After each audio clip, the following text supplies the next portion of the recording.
Hello everyone, welcome back to the Study Adda YouTube channel. Today we will discuss EMRS TGT librarian question paper.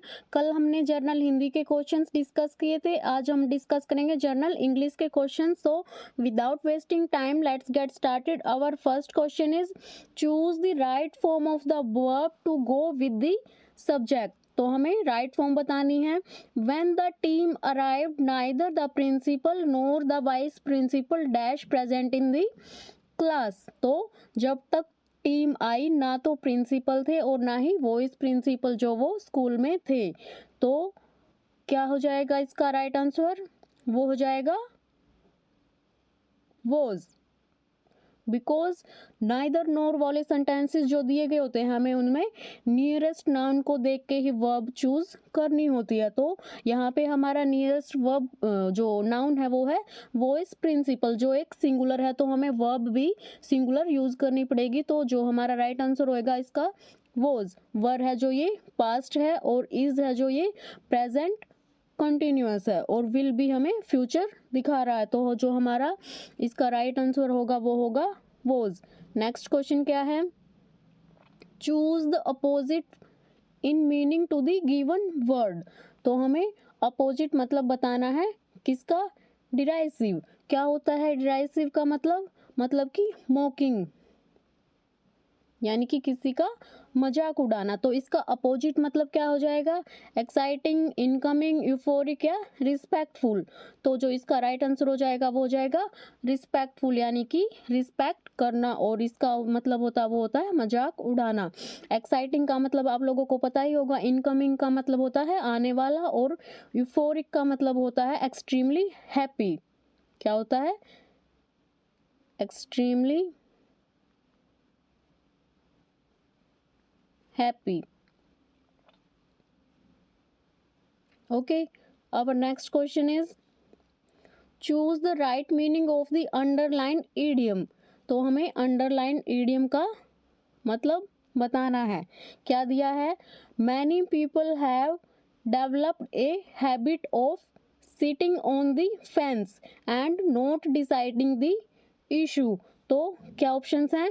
To sit on the garden fence, being equidistant from the two sides, supporting both sides at the same time, unwilling और unable to choose between two sides. तो जो इसका मतलब क्या हो जाएगा?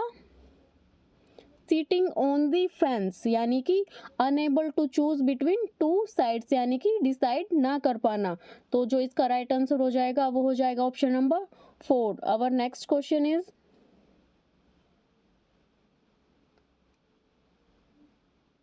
in the following sentence identify the part which contains an error. तो हमें error find out करना है. क्या दिया गया है? Besides himself with anger on hearing the nasty comment he was. तो इसमें जो एरर है वो ईडियम का एरर है. जो बिसाइड्स हिमसेल्फ नहीं बिसाइड हिमसेल्फ होता जिसका मतलब होता है एक्सट्रीमली अपसेट.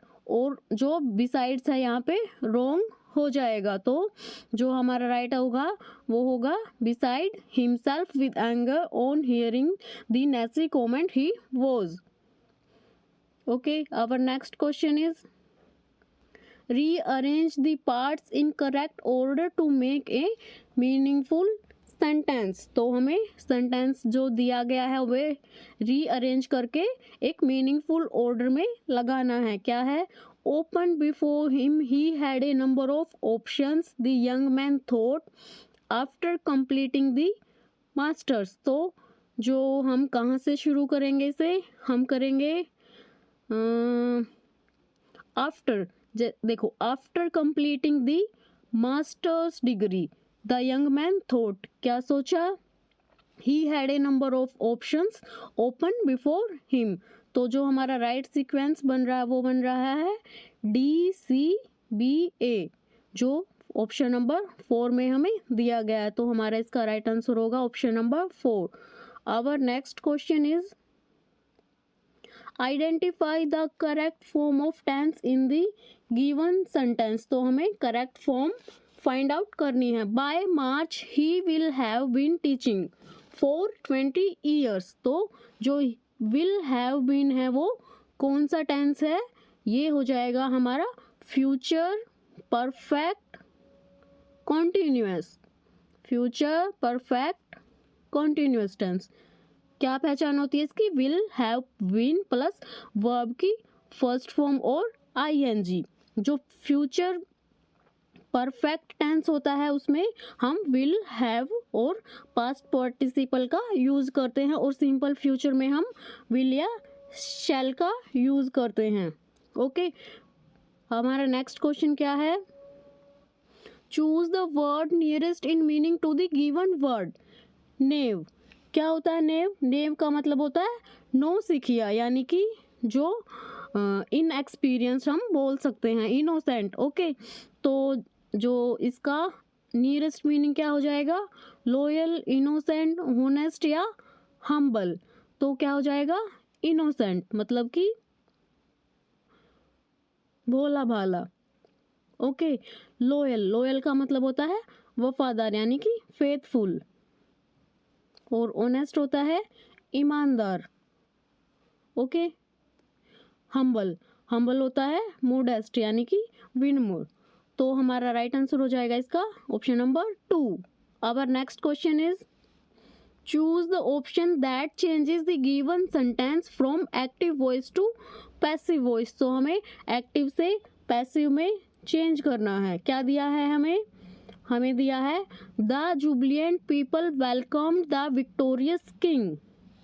तो ये टेंस है जो पास्ट का टेंस है ये, और जो पास्ट टेंस को हम अगर पैसिव वॉइस में चेंज करते हैं तो उसमें क्या जाता है? वॉज या वर और वर्ब की थर्ड फॉर्म। तो क्या हो जाएगा इसका राइट आंसर? कहाँ हमें वॉज जो है वो दिया गया है, तो जो इसका राइट आंसर हो जाएगा वो हो जाएगा the victorious king was welcomed by the jubilant people। तो ये हमें ऑप्शन नंबर 4 में दिया है। ओके, हमारा नेक्स्ट क्वेश्चन क्या है?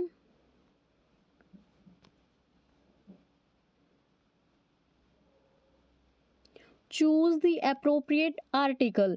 All his life he has been playing fool. तो इसमें करेक्ट आर्टिकल क्या हो जाएगा? All his life he has been playing the fool। तो क्या आ जाएगा इसमें? Option number 3। Our next question is fill in the blank with the correct option। I chanced to see a dash of lions walking through the forest। तो जो lions के झुंड को क्या बोलते हैं? उसे बोलते हैं प्राइड। तो जो हमारा राइट आंसर हो जाएगा वो हो जाएगा ऑप्शन नंबर 4। शोल किसे बोलते हैं हम? वो बोलते हैं ग्रुप ऑफ फिश। ओके, और जो कॉन्वॉय ये बोलते हैं हम ग्रुप ऑफ व्हीकल्स, यानी कि जो व्हीकल्स का ग्रुप है उसे हम कॉन्वॉय बोलेंगे। और फ्लोक तो बोलते हैं जो बर्ड्स का ग्रुप होता है या शिप्स का जो ग्रुप होता है उसे हम बोलते हैं फ्लोक। तो आई होप आपको अच्छे से समझ में आया होगा। आपको वीडियो अच्छी लगी हो तो लाइक करना, कमेंट करना एंड शेयर करना।